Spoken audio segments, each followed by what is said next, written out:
Saudara, polisi menetapkan Bribtu FN sebagai tersangka dan langsung menahan Bribtu FN, istri yang melakukan KDRT terhadap suaminya sendiri yang juga sesama anggota Polri, Bribtu Rian. Usai ditetapkan tersangka, Bribtu FN ditempatkan di Pusat Pelayanan Terpadu Rumah Sakit Bayangkara Polda Jatim karena tersangka memiliki 3 anak balita. Dari hasil pemeriksaan, pelaku mengalami luka bakar di beberapa bagian tubuh karena Bribtu FN mencoba menolong sang suami saat peristiwa kebakaran terjadi.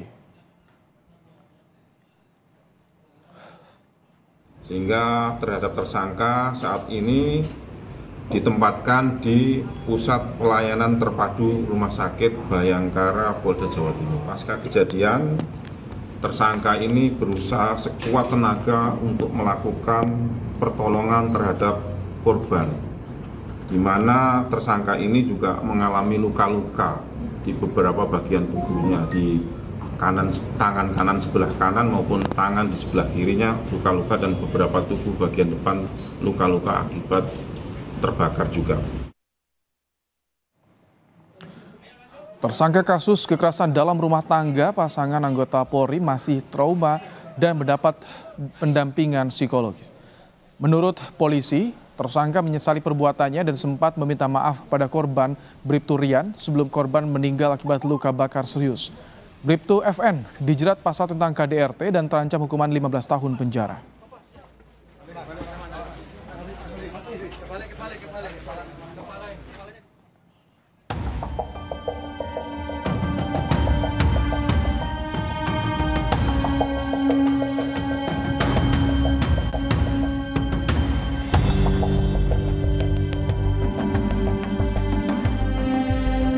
Jenazah Bribtu Rian telah dimakamkan di kampung halamannya, Jombang, Jawa Timur. Sebelumnya, korban dan istrinya yang merupakan anggota Poluan cekcok di rumah mereka di asrama polisi di Mojokerto.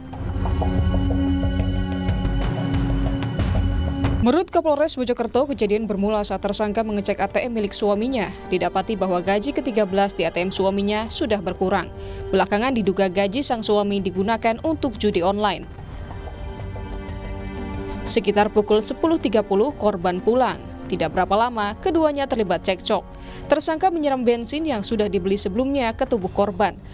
Menurut polisi, bensin yang disiram ini juga mengenai sumber api di sekitar korban.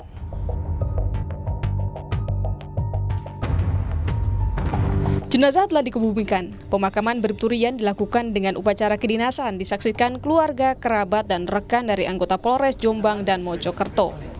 Polda Jawa Timur kini masih mendalami kasus ini dengan memeriksa tersangka Bribtu FN yang tak lain istri korban.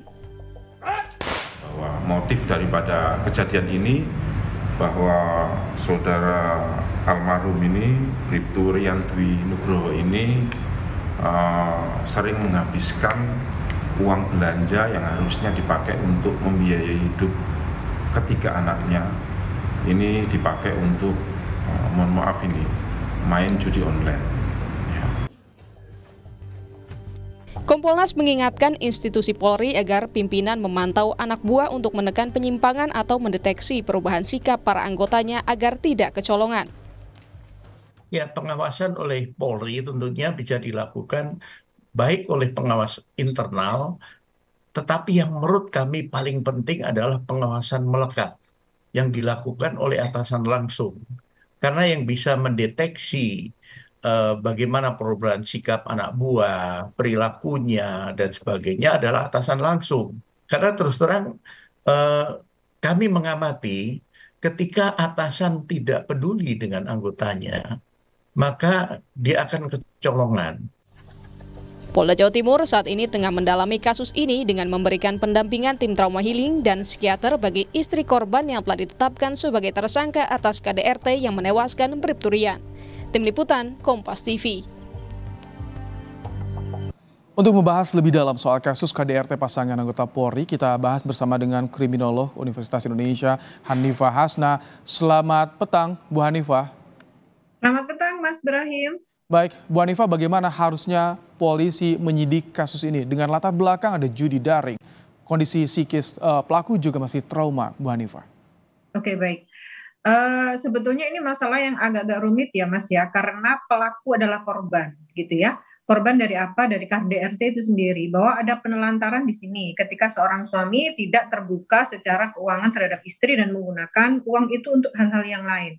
Padahal suami sendiri adalah seorang polisi, di mana institusi Polri itu sedang berupaya untuk menutup atau menyelesaikan permasalahan judi online ini, tetapi justru melakukan permainan itu sendiri. Sehingga hal ini bisa berakibat kepada kinerja kepolisian itu sendiri. Ini yang membuat kasus ini menjadi lebih rumit lagi gitu ya. Nah, padahal istri kan sedang melahirkan anak ya, baru 4 bulan. Ini pasti sedang mengalami baby blues, di mana seorang istri yang mengalami baby blues itu kondisi emosionalnya itu sedang terganggu. Mereka sedang mengalami kondisi-kondisi tidak nyaman, ditambah lagi dengan permasalahan-permasalahan berat yang membuat mereka semakin kesulitan menjalani hidup.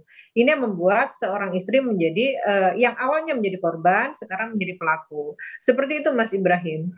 Jadi bagaimana ini soal penyidikan yang harus dilakukan oleh polisi? Karena pelaku juga menyesali perbuatannya, langsung menolong korban ke rumah sakit. Artinya ini bisa dikatakan tidak ada niat untuk melukai korban sebetulnya, Bu Hanifah?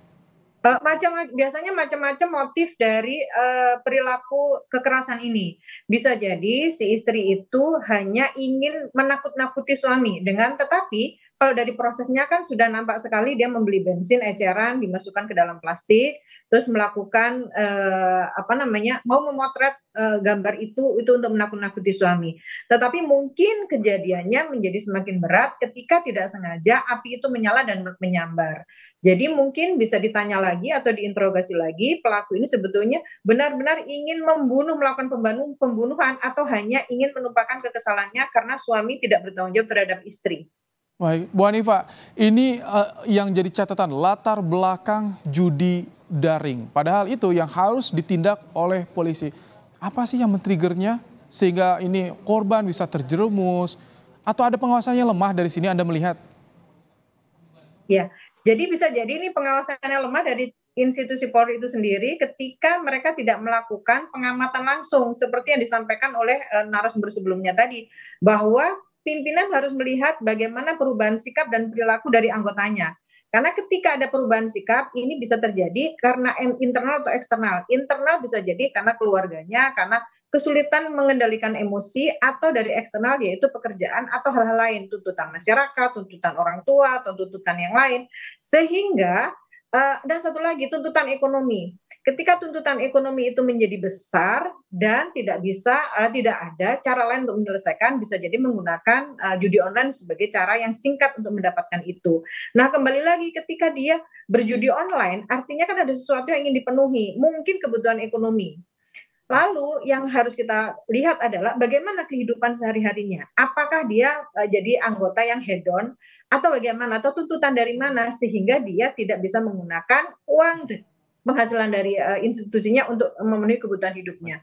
Berarti ini harus ada, ya. Baik, Bu Hanifah, dengan kondisi anak yang masih balita, latar belakang percecokan juga, kemudian psikis dari pelaku yang masih trauma, apakah ini bisa menjadi meringankan untuk proses hukum bagi pelaku atau bagaimana? Kembali lagi, kita harus melihat motifnya seperti apa. Apakah benar dia ingin membunuh atau ingin menakut-nakuti, tetapi apesnya adalah itu tadi menyala gitu ya. Padahal kalau dilihat dari runutannya, dia itu adalah korban. Nah, korban itu kan jelas-jelas dia akan melakukan karena kemarahan akibat dari sosio-emosional tadi yang tidak selesai gitu ya. Jadi ketika dia harus melakukan pasal-pasal yang harus dituduhkan, bagaimana dengan anaknya, bagaimana dengan trauma-trauma masa lalunya, apakah sudah tertebus dengan suaminya meninggal aja dia ada trauma baru gitu. Sementara ketika suaminya melakukan KDRT sebelumnya, yaitu dengan melakukan penelantaran, ini juga sudah menimbulkan trauma lama yang terjadi pada istrinya. Ini harus dilakukan peninjauan kepada aparat yang melakukan penyidikan ini untuk meringankan hukuman bagi korban. Artinya hukuman bagi pelaku. Dengan latar belakang yang dialami, tak perlu diberikan hukuman maksimal atau pandangannya seperti apa menurut Anda? Bukan tidak perlu memberikan maksimal, tetapi diberikan hukuman sesuai dengan apa yang sudah dilakukan. Kalau dia ini karena korbannya itu sampai meninggal dunia, apakah dia itu melakukan perencanaan dalam hal ini? Atau kita lihat lagi ke belakang, kenapa dia melakukan hal ini? Apakah ada trauma panjang yang dilakukan oleh suaminya?